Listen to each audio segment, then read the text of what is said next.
तर मित्रांनो, मुरंबा या मालिकेच्या नवीन लेटेस्ट एपिसोडमध्ये आपल्याला नवीन भागात असं पाहायला मिळणार आहे.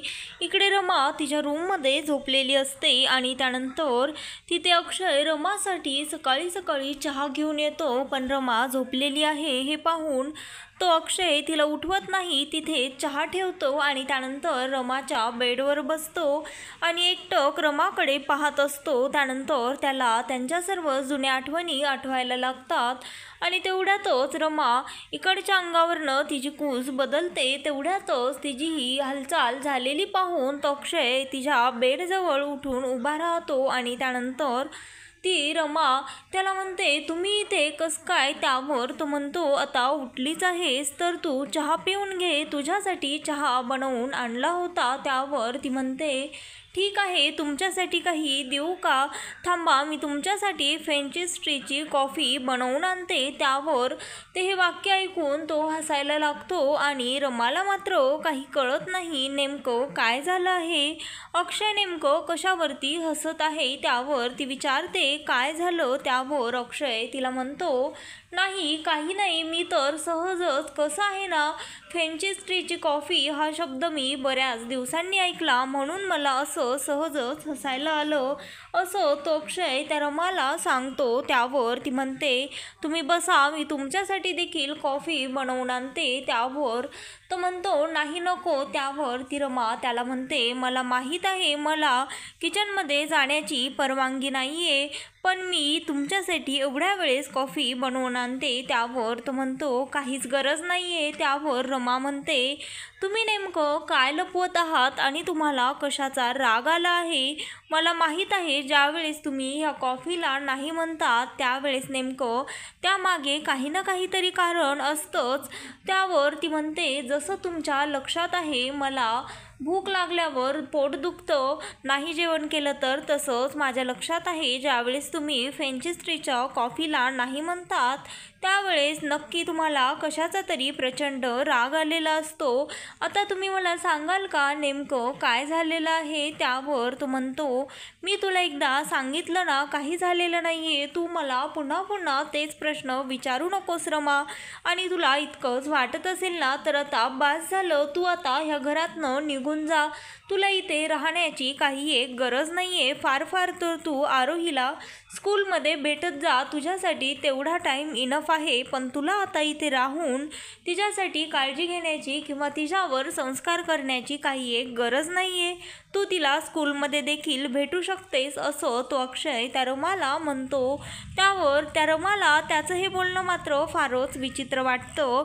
ती रमा अक्षयला विचारते, नेमकं काय झालं, तुम्ही मला खरं सांगाल का? कारण कालच तर आपण ठरवलं होतं आपण पॅरेंट्स म्हणून तरी एकत्र राहायला हवं आरोहीसाठी, त्यावेळेस तर तुम्ही मला ओके म्हणाला होतात, पण आता अचानक असं काय झालं, तुम्ही हे असं म्हणत आहात? त्यावर तो म्हणतो, मला तुला कारण सांगायचं नाही आहे, तुला फक्त जेवढं सांगितलं तेवढं तू कर. त्यावर ती रमा म्हणते, हा ठीक आहे, मी इथनं जायला तयार आहे, पण मला आधी कारण तर सांगा, जर तुम्ही मला कारण सांगितलं नाही तर मग मी देखील इथनं जाणार नाही, असं ती रमा त्या अक्षयला म्हणत असते. त्यानंतर तो अक्षय तिला म्हणतो, खरं तर तुझ्यामुळे माझ्या घरातल्यांसोबत खूप वाद होत आहेत आणि उगाचच मला तुझ्यामुळे माझ्या घरातल्यांसोबत माझे संबंध खराब करायचे नाही आहेत, आमच्यामध्ये वाद मला निर्माण होऊ द्यायचा नाही आहे, म्हणूनच मी तुला हे सांगत आहे. काल मी तुझ्यामुळे तारावर हात उचलला. त्यावर त्या रमाला सर्व काही प्रकार लक्षात येतो. त्यानंतर ती म्हणते, ठीक आहे, मी उद्याच इथनं निघून जाईन. आणि इकडे त्या रमाने त्या राणीताईला सगळ्यांचे बेड हॉलमध्येच लावण्याचं सांगितलेलं असतं. त्यावर तो अक्षय गणपतीचं दर्शन घ्यायला बाहेर आल्यानंतर तो त्या राणीला विचारतो, काय ग राणी, तू हे इथे गाद्या का लावत आहेस? त्यावर रमा म्हणते, खरं तर मीच हिला इथे सर्वांसाठी गाद्या लावायला सांगितल्या, कारण निदान आपण एक दिवस तरी गणपती बाप्पांसोबत झोपूयात असं मला वाटतं, त्यामुळेच मी हिला हे करायला सांगितलं. त्यानंतर ती रमा अक्षयजवळ जाते आणि अक्षयला सांगते, खरं तर मला एक दिवस सर्वांसोबत घरच्या माणसांसोबत वेळ घालवायचा आहे, आरोहीला मला मला मिठीमध्ये घेऊन झोपायचं आहे, तिच्याशी मला फार गप्पा मारायच्या आहेत असं ती हे सर्व त्या अक्षयला सांगते. कारण ती असं म्हणते, मला आता आज रात्रीच मी इथनं निघून जाणार आहे. एकदा का आरोहीला मिठीमध्ये घेऊन झोपले आणि त्यानंतर तिला शांत झोप लागली की मी इथनं निघून जाईल मध्यरात्री असं ती त्या अक्षयला सांगते. त्यानंतर ती आरोही अक्षयला म्हणते, खरं तर माझीच चूक आहे, मी समजून घ्यायला हवं होतं, मलाच कळायला हवं होतं. उगाचच आले की लगेचच मी मुलांना शिस्त लावत बसले, कारण त्यांना आधीपासूनच ह्या सर्व गोष्टींची सवय नाहीये, त्यामुळे मी असं करायला नको होतं. खरं तर माझंच चुकलं आहे असं ती त्या अक्षयला म्हणते. आणि त्यानंतर ती म्हणते, एक वेळ झाडातनं तुटलेलं पान पुन्हा झाडावर जोडता येत नाही असं ती त्या अक्षयला म्हणते. आणि त्यानंतर गणपतीजवळचं एक फूल खाली पडतं, ते घेण्याच्या निमित्ताने ती खाली वागते आणि अक्षयचं पाया पडते. त्यानंतर ती म्हणते, खरं तर मागच्या वेळी मी सांगून गेले नव्हते, पण आता ह्यावेळी मी सांगून जात आहे असं ती त्या अक्षयला म्हणते. पण हे म्हणत असताना ती रडत असते, तिचे डोळे पाण्याने भरलेले असतात. त्यानंतर हे अक्षयला कळत असतं की रमाला इथनं जायला नाही वाटत आहे. त्यानंतर ती म्हणते, येते मी, बाय असं त्याला म्हणते. आणि त्यानंतर ती आरोहीला आवाज देते रमा. आणि त्यानंतर तिथनं गणपती बाप्पाचं दर्शन घेऊन तिथनं हॉलमधून ती निघून जाते. त्यावर अक्षय देखील थोड्या वेळ गणपतीजवळच विचार करत थांबलेला असतो. त्याच्या मनामध्ये रमाचे विचार येत असतात. त्यावर तो म्हणतो, देवा मी काय करू आता, तूच सांग, मला तर विश्वासच बसत नाहीये, ही रमा खरी आहे की आधीची रमा खरी होती, खरंच मी फार गोंधळलेलो आहे असं तो देवाला म्हणत असतो. आणि त्यानंतर तो म्हणतो, पण मला आता काहीही झालं तरी पुन्हा रमावर विश्वास ठेवायचा नाहीये असं तो देवाला आणि स्वतःच्या मनाला सांगत असतो. त्यानंतर इकडे ती रमा तिथनं निघून त्या आरोहीकडे जात असते.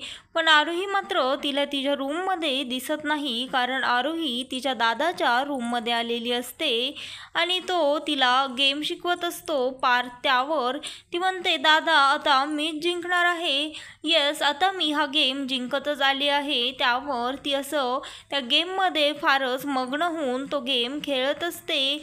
त्यावर तो पार्थ देखील तिला फार ते गेम शिकवण्यामध्ये मग्न झालेला असतो. त्यानंतर इकडे ती आरोही तेवढ्यातच तो गेम हारते. त्यावर ती म्हणते, शेट दादा आता मी हा गेम पुन्हा हारले, मला तर आता हा गेम जिंकायचाच आहे, चल आपण रिस्टार्ट करूयात असं ती आरोही त्या दादाला म्हणत असते.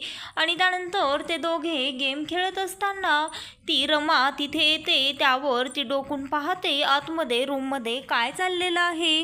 त्यानंतर ती आरोहीला आवाज देणारच असते, पण तेवढ्यातच पार्थ तिला म्हणतो, थांब जरा आरोही, मी वॉशरूमला जाऊन आलो असं म्हणून तो तिथनं उठतो आणि त्याच्या रूमच्या वॉशरूममध्ये जातो. तो तिकडे गेलेला आहे हे पाहून ती रमा त्या आरोहीजवळ येते आणि त्या आरोहीला विचारते, काय मग आरू बाळा, तू काय करत होतीस.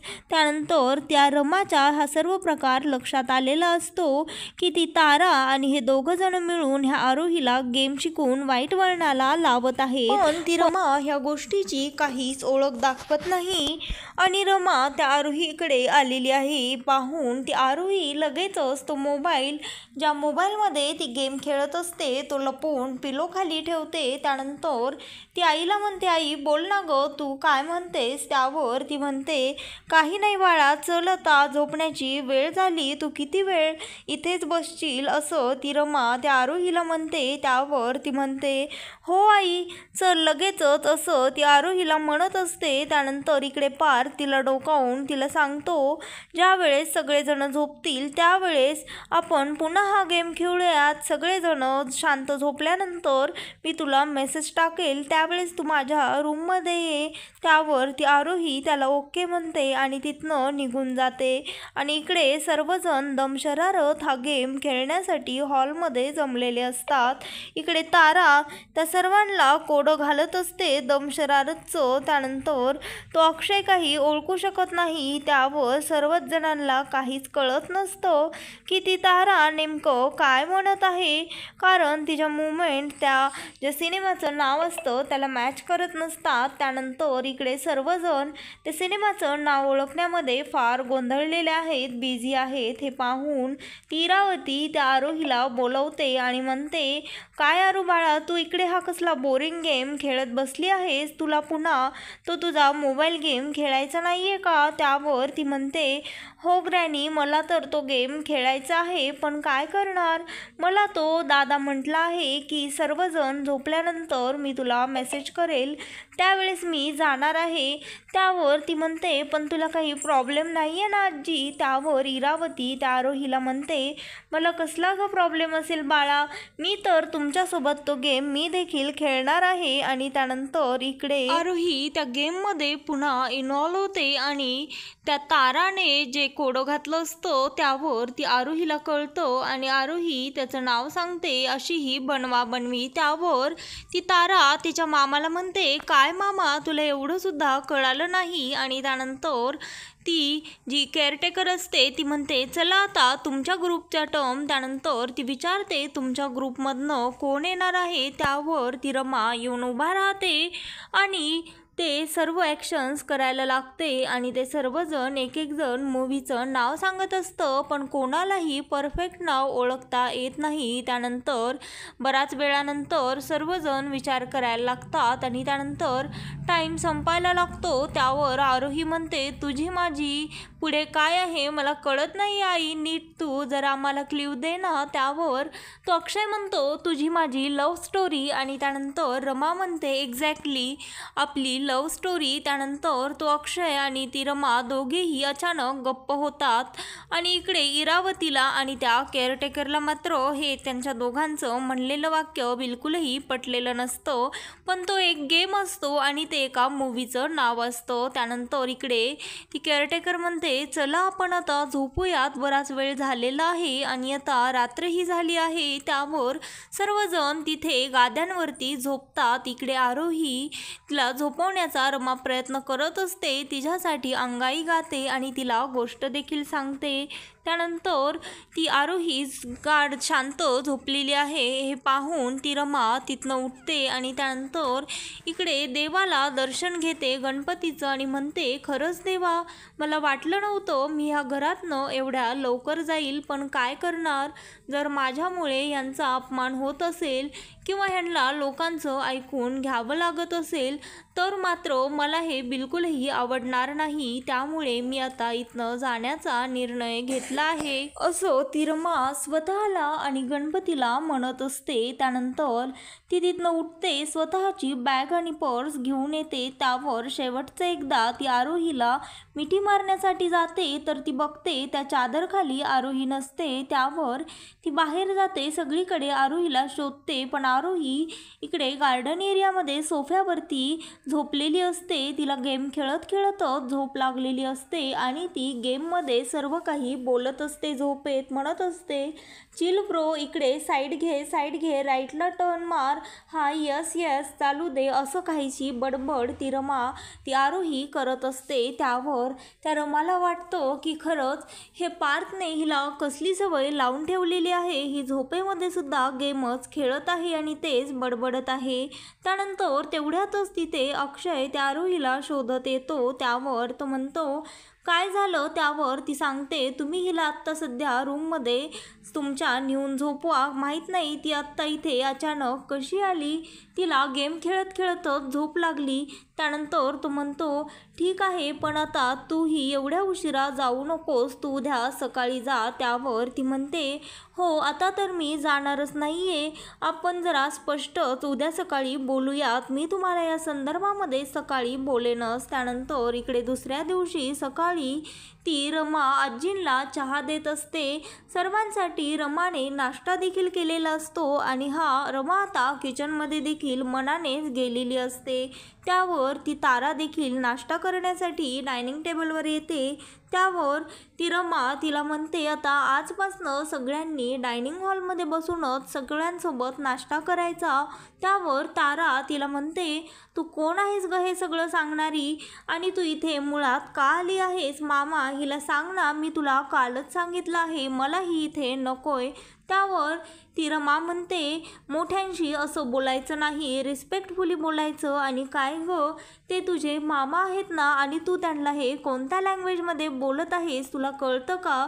जरा मोठ्यांचा मान ठेवत जा, असं ती रमा त्या ताराला सांगते। त्यावर ती म्हणते, आणि आता इथून पुढं कोणीच ह्या घरामध्ये मोठ्या आवाजामध्ये बोलणार नाही, असं ती रमा सर्वांना सांगते। त्यावर ती ठीक आहे म्हणते आणि खाली बसते, स्वतःचा नाश्ता तिच्या प्लेटमध्ये घेते आणि त्यानंतर स्वतःच्या रूममध्ये जायला निघते। त्यावर ती रमा म्हणते, तारा तुला सांगितलेलं कळत नाहीये वाटतं, मी तुला आत्ताच सांगितलं ना, इथे सर्वांसोबत बसून नाश्ता करायचा आहे।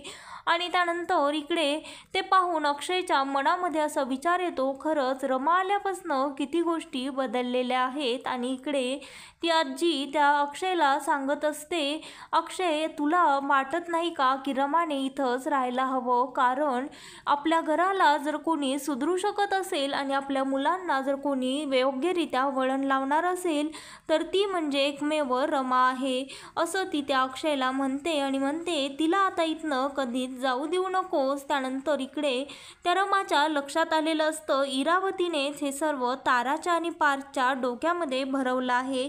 त्यावर ती म्हणते, तुम्ही आधी माझ्या मुलीला चोरी करायला लावली आणि त्यानंतर तिला हे असं वाईट वळण लावत आहात, पण काळजी करू नका, मी असं काहीही होऊ देणार नाही। त्यानंतर ती रमा इरावतीला म्हणते, खरं तर आता तुमच्या पापांचा घडा भरलेला आहे, तुम्ही आता हे लक्षात ठेवा, आत्ता फक्त तुमच्या डोळ्यांना काळं लावलं आहे, पण जर तुम्ही पुन्हा असं माझ्या वाट जाल किंवा माझ्या लेकीला असं काही भलतं सलतं शिकवायला जाल तर मात्र पुन्हा तुमचं तोंडच काळं करेन, असं ती त्या इरावतीला सांगते आणि तिला चॅलेंज देते। त्यावर ती इरावती म्हणते, तू माझं काहीही वाकडं करू शकणार नाहीस, असं ती इरावती रमाला सांगते। तर मित्रांनो, मुरंबा या नवीन मालिकेचे नवनवीन एपिसोड पाहण्यासाठी आत्ता चॅनलला लाईक, शेअर आणि सबस्क्राईब मात्र नक्की करा। व्हिडिओ आवडले असल्यास व्हिडिओला कमेंट देखील करा।